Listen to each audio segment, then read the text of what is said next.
우리 제21차 84페이지입니다.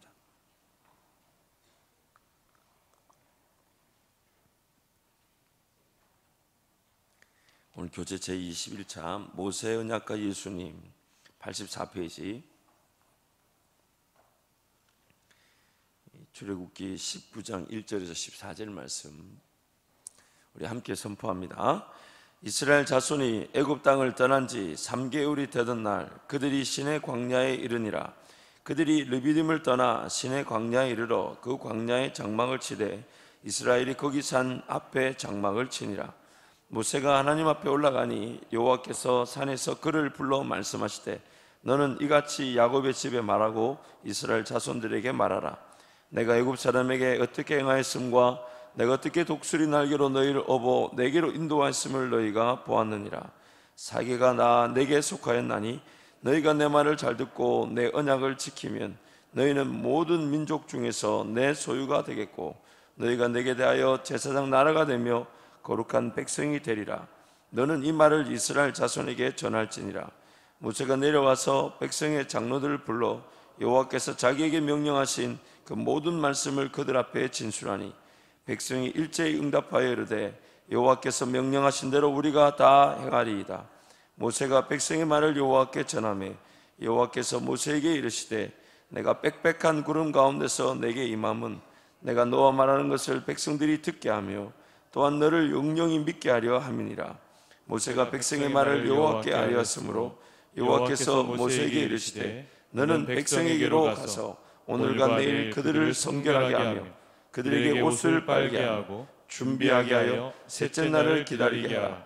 이는 셋째 날에 나 여호와가 온 백성의 목전에서 시내산에 강림할 것이니 너는 백성을 위하여 주위의 경계를 정하고 이르기를 너희는 산과 산에 오르거나 그 경계를 침범하지 말지니 산을 침범하는 자는 반드시 죽임을 당할 것이라. 그런 자에게는 손을 대지 말고 돌로 쳐 죽이거나 화살로 쏘아 죽여야 하리니 짐승이나 사람을 막론하고 살아남지 못하리라 하고 나팔을 길게 불거든 산 앞에 이를 것이니라 하라. 모세가 산에서 내려와 백성에게 이르러 백성을 성결하게 하니 그들이 자기 옷을 빨더라. 아멘. 이 언약이라는 것, 이 하나님께서 우리 가운데 나타나셔서 혹은 임재하셔서 결코 떠나지 않으시며 버리지 않으시며 기어이 그 하나님의 놀라운 영광과 그 능력을 맛보게 하시겠다. 그래서 하나님은 우리 하나님이 되시고 우리는 그 하나님의 백성이 되게 하시겠다라는 이 언약이 아담과 노아와 아브라함과 또 모세 또 다윗 그리고 이제 예수 그리스도를 말미암아 그것이 실현되어져서 이제 은혜 언약 시대, 구원 시대, 교회 시대, 성령 시대를 우리가 지금 살아가고 있는 것입니다. 그래서 그 모든 언약은 누구를 향하고 있다고 그랬습니까? 구약의 모든 언약은 누구를 지향하고 누구를 나타내고 있다고 하였죠? 예수 그리스도.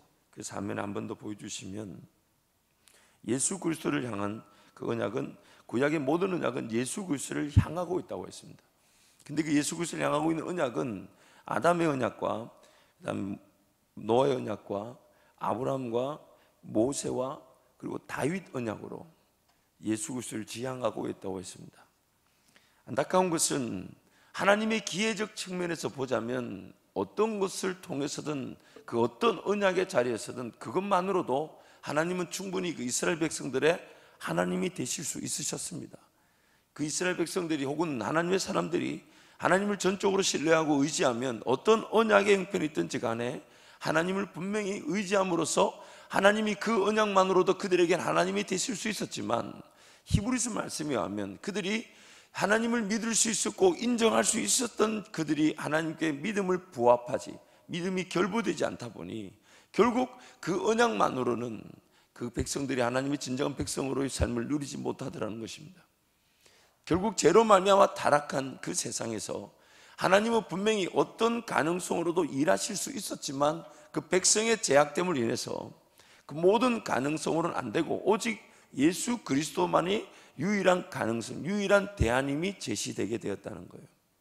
그래서 기회적 측면을 보자면 하나님 되심이 더 드러나는 기회가 되지만 우리 인간적 측면, 즉 우리 편에서 보자면 점점점 그 죄가 더 심각해지고 타락해져서 하나님의 그 은혜 언약 측면이 점점 축소되는 경향을 볼 수 있습니다. 그 점점 이제 뭔가 기회가, 아담과 하나님과의 관계를 생각해 보세요.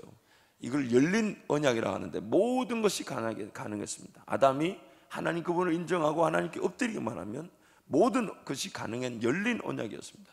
그러나 죄로 말미암아 타락하여 하나님을 점점 잊혀가고 완전히 하나님을 저버리게 되니까 그 죄인들 가운데서 새롭게 노아를 통해 언약을 시행하셨지만 그 노아 언약만으로도 사람들이 온전히 하나님을 예배하지 못하는, 언약이 문제가 아닌 죄로 말미암아 타락한 사람들이 하나님의 그 가능성 있는 기회들을 기회대로 누리지 못하는 일들이 일어나더라는 것이죠.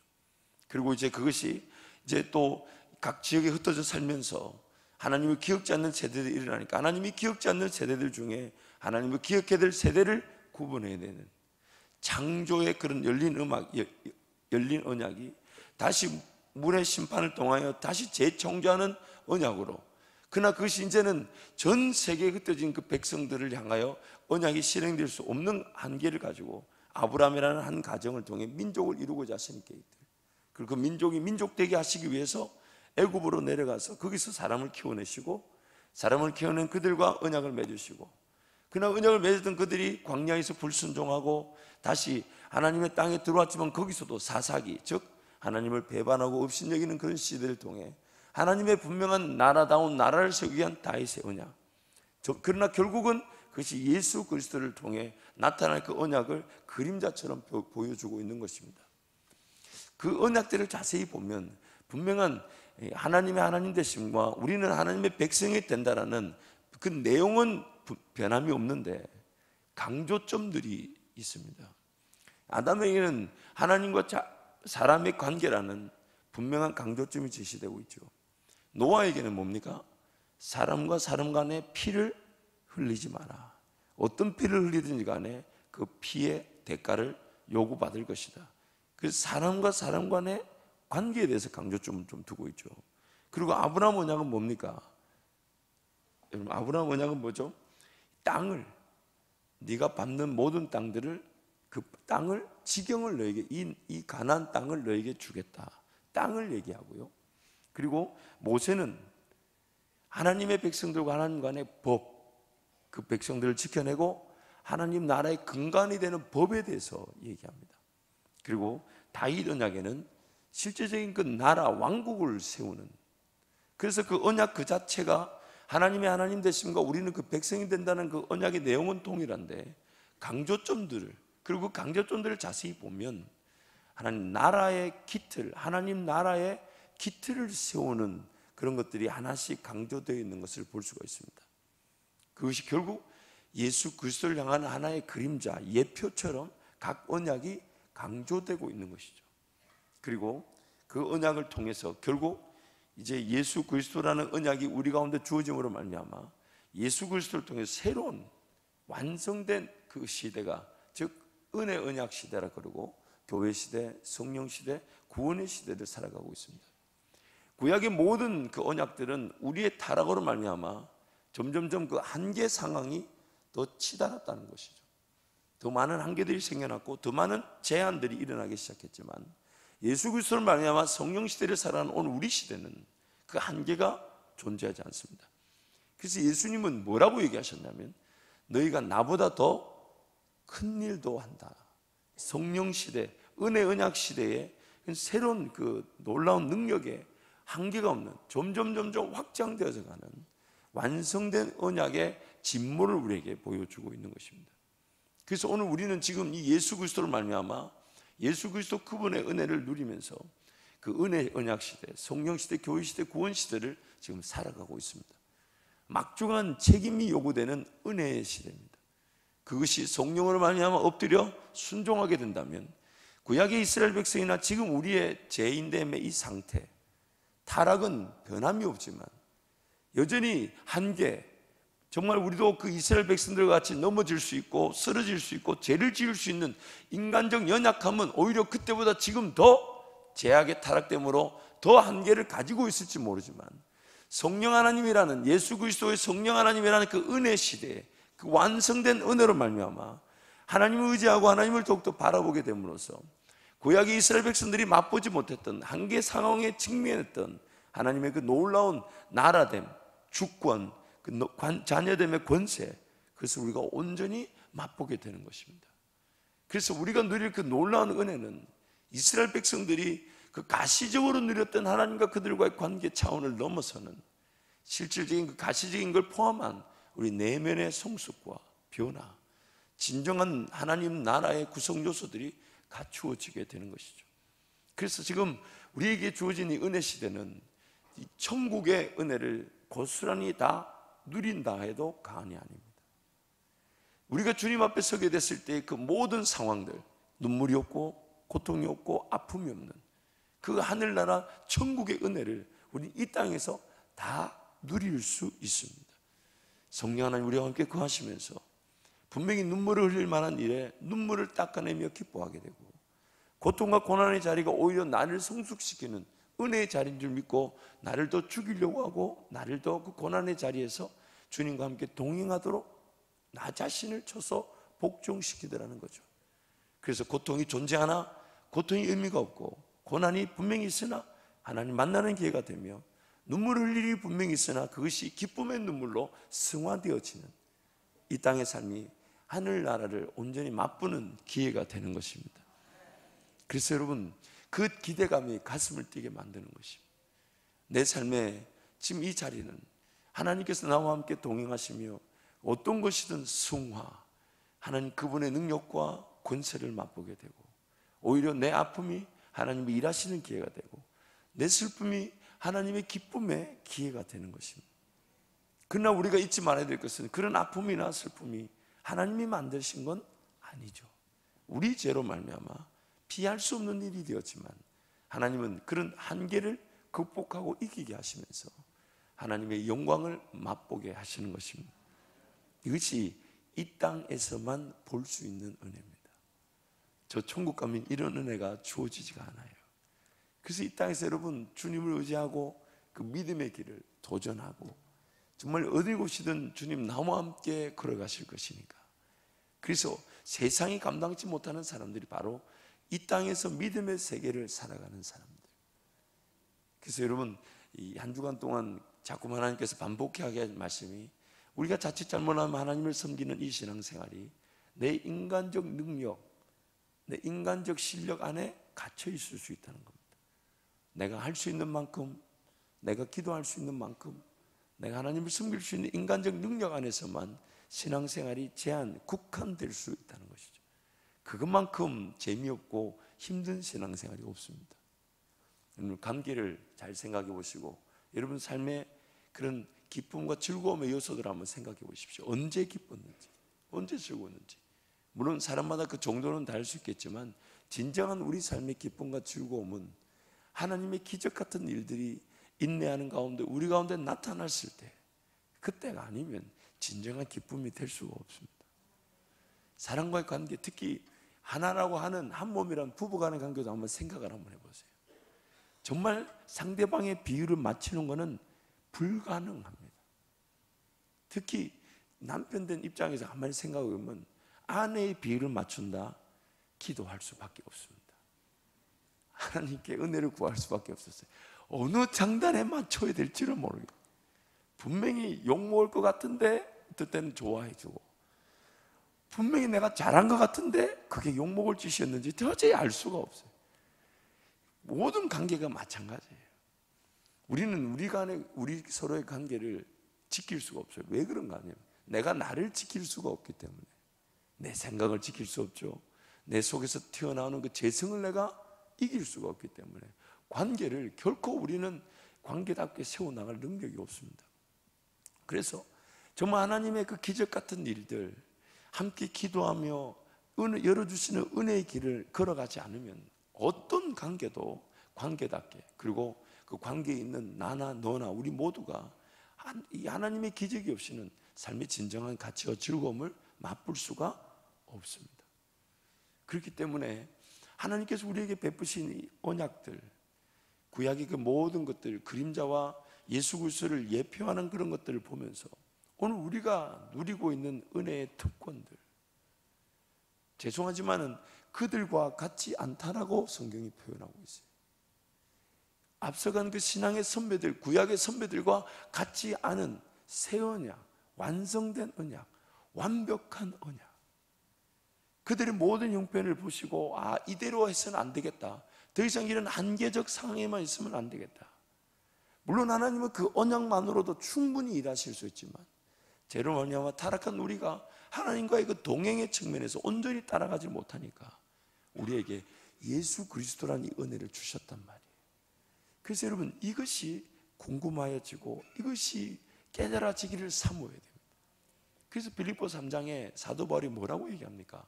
예수 그리스도를 아는 지식이 가장 고상하기 때문에 다른 모든 걸 뭐로 여긴다고요? 다른 모든 걸 뭐로 여긴다고요?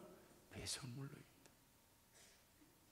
모든 것보다 최고의 자랑거리, 우선순위가 예수 그리스도를 아는 것.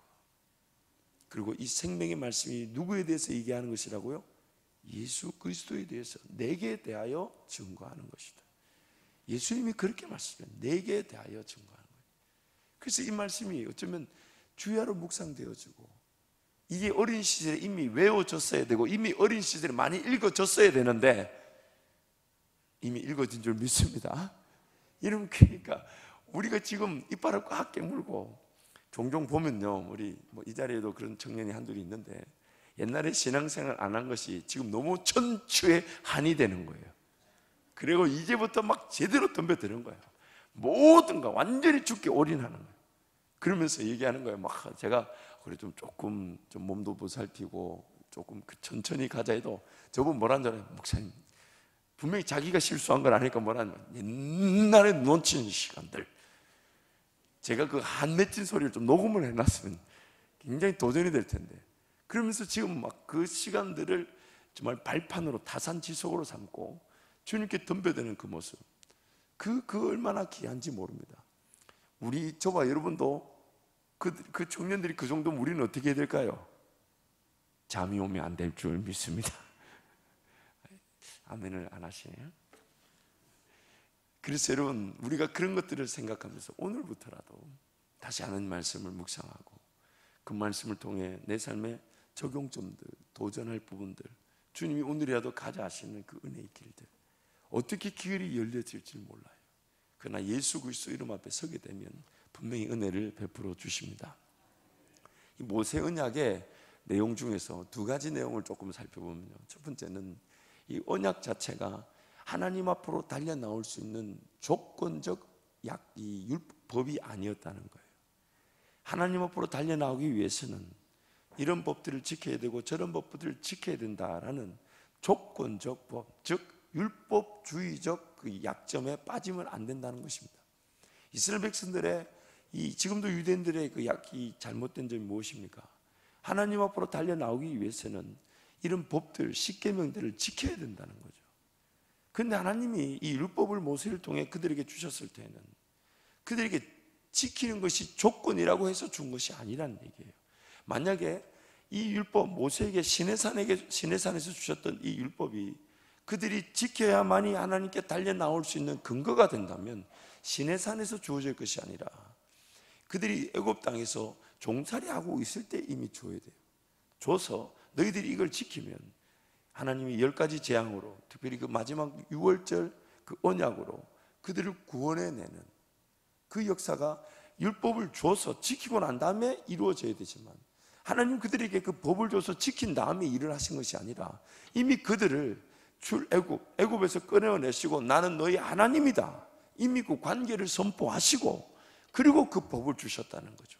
그렇기 때문에 그 법은 그 백성이 하나님의 백성으로 지켜질 수 있도록 무엇이 죄인지, 무엇이 하나님을 떠나는 것인지, 그리고 어떻게 하면 우리 관계를 지켜내고 공동체를 세워나가며 하나님 나라의 근간을 이루어가는 것인지, 그 백성이 백성다워질 수 있는 은혜가 바로 율법이었다는 것입니다.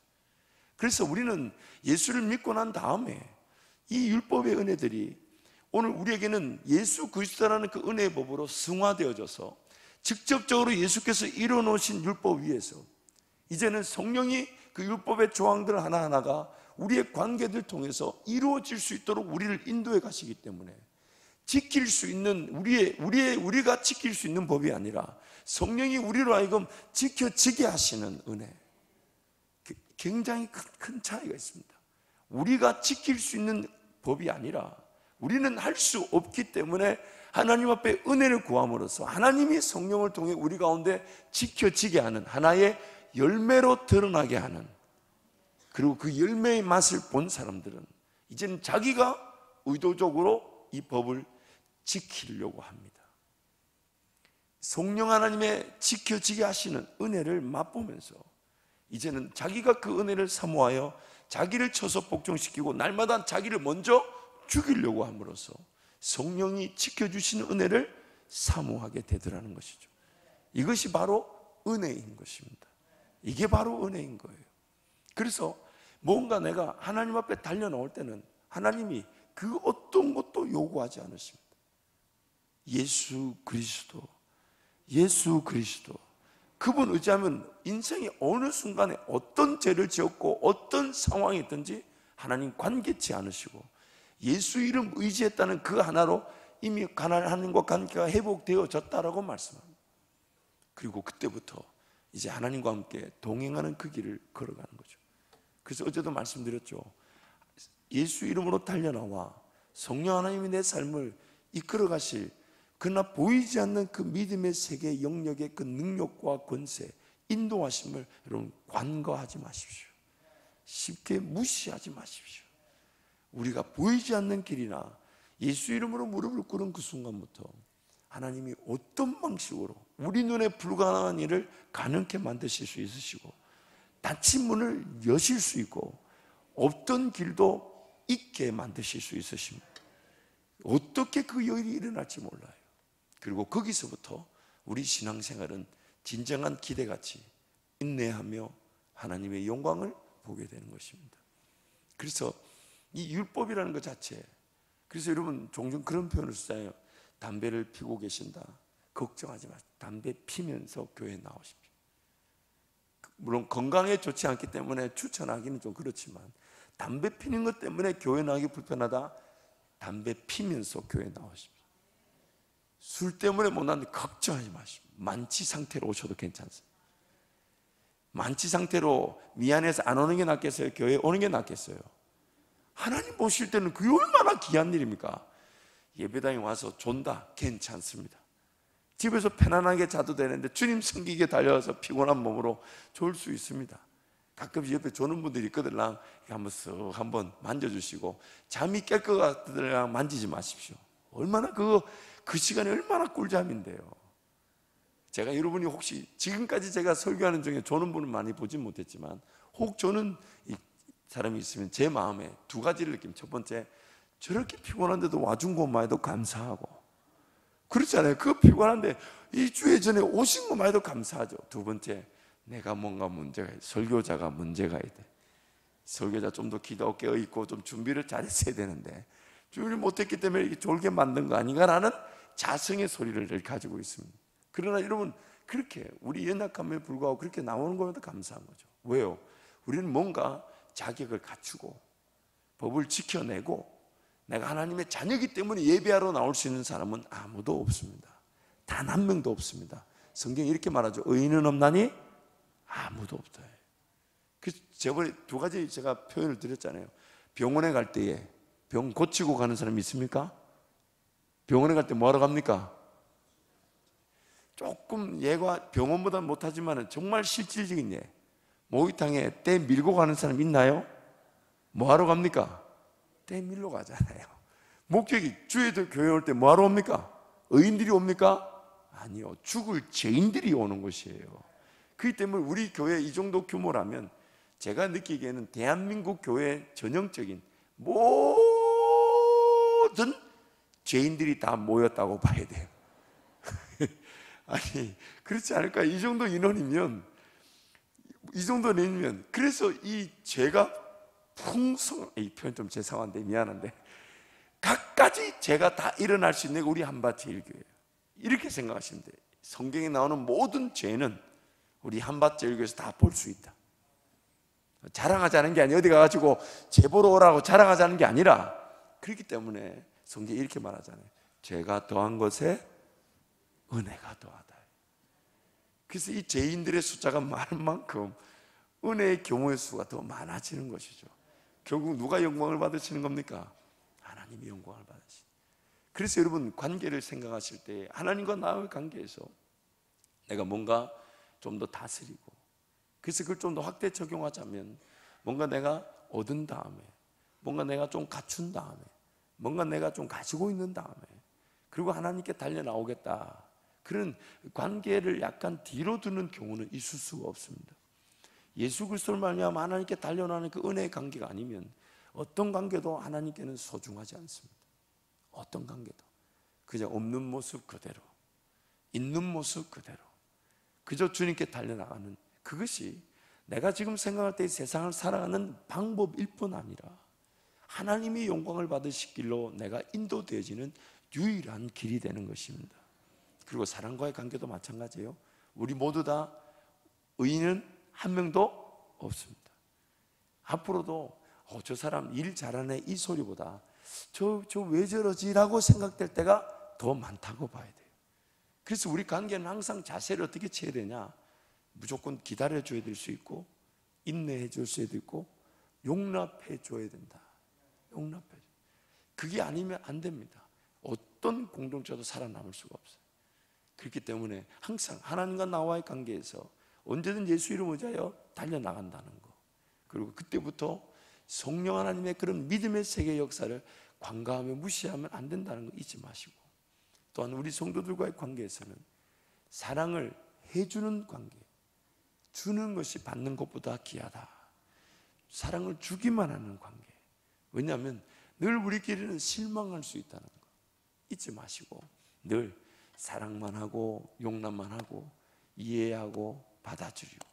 그러나 잊지 마십시오. 이해되지 않을 것이고 정말 용납할 수 없을 것 같은 상황이 있을 수 있다는 것을 늘 명심해야 할 것입니다. 그래서 우리 한밭의 일별한 이 은혜가 하나님의 그 각양각색의 그 죄인의 자리에서 그 죄인들을 포기하지 않으시고 응답하시고 지켜주시고 이끌어주신 그 은혜를 우리가 맛보게 되는 것입니다. 두 번째는 하나님께서 구약의 모든 언약, 특히 모세를 통해 그 강조한 내용이 뭐냐면 하나님의 백성들에게 하나님의 법이 들려져야 한다는 것입니다. 하나님의 법을 들어라. 그래서 쉐마 이스라엘, 신명기 6장에 나오는 그런 이스라엘 백성들아 들어라. 이스라엘 백성들아 들어라. 너희 주 하나님은 오직 유일한 한 분 하나님이시니. 이것이 길거리에 가든 어디 가든 너희 자녀들에게 계속 가르쳐야 돼요. 그래서 들어라. 자녀들에게 들려지게 하라. 예수님이 비유로 말씀하실 때 그 비유의 핵심이 뭐였냐면 귀 있는 자는 들을지어다. 근데 그 귀가 이런 신체적 귀를 뜻하는 것이 아니다는 거죠. 우리의 영안이 닫혀져 있고 영적 귀가 닫혀져 있다 보니 들어야 될 것을 듣지 못하고 듣지 말아야 될 것을 듣고 붙들고 살아가더라는 겁니다. 그래서 하나님 끊임없이 우리에게 너는 들어라. 그래서 그것이 목자와 양의 관계에서 우리에게 뭐라고 얘기하십니까? 양은 목자의 음성을 듣나니.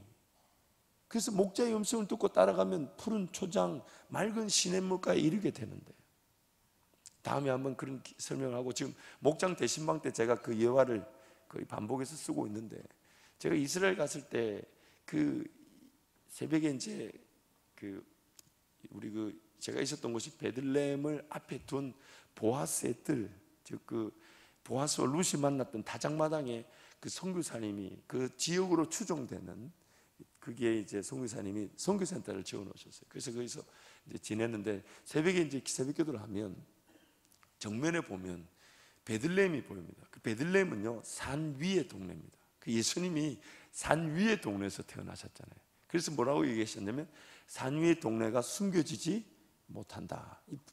예수님 자기 자신을 말씀하신 거예요. 그 베들레헴은 산 정상의 동네가 쫙 꼭대기까지. 그래서 제일 꼭대기에 뭐가 있냐면 예수님 탄생하신 것으로 추정되는 장소에 예수님 탄생 기념교회가 세워져 있습니다. 그래서 그 센터에서 탁 정면을 보면 제가 선 자리는 보아스의 뜰이고 정면을 보면 베들레헴 그 예수님 탄생 기념교회가 보이니 이게 웬 은혜고 웬 사랑이고, 이 좋은 장소에서 저렇게 새벽에 자는 사람도 있네 이러면서 혼자 남들 비판해 가면서 새벽기도의 은혜를 누렸던 적이 있습니다. 죄송합니다. 그때 비판했던 거 용서를 구합니다. 그래서 이제 그 새벽기도를 하고 있는데, 어느 날 보니까 이 목동이 그 길 자체가 그 골짜기에 있는 뜰이기 때문에 언덕에서 내려와서 저쪽 언덕으로 가는 길 앞에 골짜기 센터가 있는데, 오른쪽 언덕에 그 양이 몇 마리, 한 15마리는 아닌 것 같고 한 12~13마리였던 것 같아요. 근데 그 목동이, 목자도 아니에요, 좀 어린 목동이 양들을 치고 내려와요. 근데 그 양들을 치고 내려오는 그 목동이, 제가 보니까 그 차를 다니는 아스팔트 길을 양들을 데리고 내려다 보니까 차가 다니니까 위험하잖아요. 근데 그 가운데서 목동이 이 막대기로 양들 머리를 자꾸 때려요, 이렇게. 그래서 저도 이제 유심히 봤어요. 왜 저러나 했더니 뭐가 문제냐면, 지금 목동은 밤새 이제 배고팠겠죠. 양들은 배고팠겠죠. 근데 목동이 지금 어디로 데리고 가고 있습니까? 양들을 어디로 데리고 가는 길이에요? 푸른 초장으로 가는 길인데, 양들이 그 길을 빨리 안 가는 거예요. 왜 빨리 안 가냐면, 그 길 옆에 보면 아스팔트가 있고 이 보도블록이 있으면 보도블록과 아스팔트 사이에 풀이 요만한 것이 나 있는 거예요. 그 먼지 덮여진 그 풀 뜯어먹을 거라고 코에 먼지 묻혀가면서 그거를 뜯어먹고 있으니 옆에 차는 다니지. 지금 푸른 초장 가야 되는데 그 뜯어먹고 있는 그놈들 목동이 자꾸 머리를 때리는 거예요. 그 제가 그걸 보면서 참 또 다시 은혜가 되는 거예요. 참 저 같다. 주님은 지금 인도할 자리가 있는데 세상 살면서 이게 조금 먹을거리가 되는지 이게 좀 일거리가 되는지 자꾸 이리저리 기웃거리는, 그 기웃거리는 이유가 뭡니까? 주님 음성을 제대로 듣지 못하니까. 주님 음성을 들으면 그 주님이 나를 푸른 초장으로 인도하실 텐데 그 음성이 안 들리니까 자꾸만 세상에 그 아스팔트하고 보도블록 사이에 낀 이런 풀 하나 먹을 거라고 거기에 코를 들이대고 먼지 묻혀가면서, 그리고 그 풀이 깨끗하긴 합니까? 먼지 흠뻑 덮었어가지고. 근데 우리는 그런 걸 먹으면서 세상의 삶을 살 것이냐 착각하고 있을 수 있다는 겁니다. 주님만 온전히 따라가면 그분이 나를 푸른 초장으로 그 맑은 물가로 다 데려가시면 마음껏 뜯어먹을 텐데, 그 아스팔트에 그 풀 뜯어먹는 그 시간에 주님 따라가면 주님 인도하신 푸른 초장에서 실컷 뜯어먹을 텐데, 그 아스팔트 사이에 끼인 거 풀 하나 먹을 것처럼 기웃거리는, 더군다나 옆에 차도 쌩쌩 다니는데 그 위험한 데서, 그러니까 목동이 막 머리를 때리는, 얼마나 그게 아플까요? 요새 기억나시죠? 흔드시는 거예요. 막 그거 아니다 이놈아, 정신 차려라. 그 풀 뜯어먹으려고 지금 너를 이 땅에 내버려둔 게 아니라고. 우리 삶은 흔들잖아요. 풍랑은 이렇게 해야 되겠습니까? 안 이렇게 해야 되겠습니까? 왜요? 싫으세요? 그래, 주님 입장에서는 가야 될 곳인데 안 가니까 막 삶을 흔드는 거예요. 거기 아니다. 정말 그 예배당 들어올 때 한번 여러분 흔들리는 뭘 장치를 좀 만들어 놓으면 좋을 것 같아요. 흔들면서 그 자체가 하나님께 요제가 된다 했으니까 가끔씩 하나님이 지진을 주실 만도 해요. 보면 이거는 절대로 곡해한 겁니다. 그냥 저 혼자 생각한 거예요. 이것도 목사가 지진이 우리 흔들라고 했다, 그거 하면 안 됩니다. 어디 가서 또 그런 얘기 하려, 또 제 생각에 한 번쯤 흔들리는 것도 필요하지 않겠나, 이 말이에요. 말씀을 좀 정리하겠습니다. 우리는 지금 구약의 그 이스라엘 백성들과 같지 않은 완성된 언약의 자리에 서 있습니다. 그리고 주님이 그 구약의 이스라엘 백성들 못지않은 제약의 상태를 여전히 가지고 있는 우리에게 정말 주님의 주임 되실 그 은혜의 자리에 이르게 하시기 위해서 예수 그리스도를 통한 성령이라는 은혜를 우리에게 주셨습니다. 그래서 이제는 그것이 가장 귀한 일이 돼야 돼요. 그래서 그것이 들려지기를 사모하고, 성령을 통해 들리시는 목자의 음성을 내가 듣고, 그래서 목자의 음성만 들으면 사망의 음침한 길을 가도 목자 나와 함께 하시니 넉넉히 이겨내는 것이죠. 목자의 음성이 들리지 않으면 편안하고 안정적인 삶도 얼마나 불안한지 모릅니다. 평생 만족되지 않습니다. 그러나 지금 당장 여유가 없고 어디서 어떻게 먹을지가 보이지 않아도 목자 음성만 들리면 그 목자가 나를 어디로 인도하십니까? 푸른 초장으로 인도하십니다. 그래서 여러분, 이 새벽에도 그 음성이 기대되어지고 또 그 음성을 듣는 은혜를 누리시기를 축복합니다. 무엇보다도 오늘 우리에게 이미 우리의 영적 상황을 아시고 이 완성된 말씀, 이 얼마나 큰 은혜인지 몰라요. 이 말씀을 주야로 묵상하시고 이 말씀을 붙들고 살아가시면서 기어이 이 말씀을 통해 내가 영적으로 살아나며 주님과 나와의 그 관계, 나에게만 들려주실 수 있는 그 음성을 놓치지 않기를 축복합니다. 기도하겠습니다. 하나님, 은혜와 사랑을 진심으로 감사합니다. 목자 되신 주님의 음성만을 들을 수 있도록 은혜를 베풀어 주옵소서. 우리의 모든 영적인 환경들이 하나님 말씀을 통해 깨끗하여지고 걸러지고 자충우도 일어날 수 있는 온갖 문제와 아픔들을 사전에 미리 깨닫고 은혜를 구함으로써 우리가 주님 따라가야 될 그 길을 놓치지 않도록 하나님 은혜를 베풀어 주옵소서.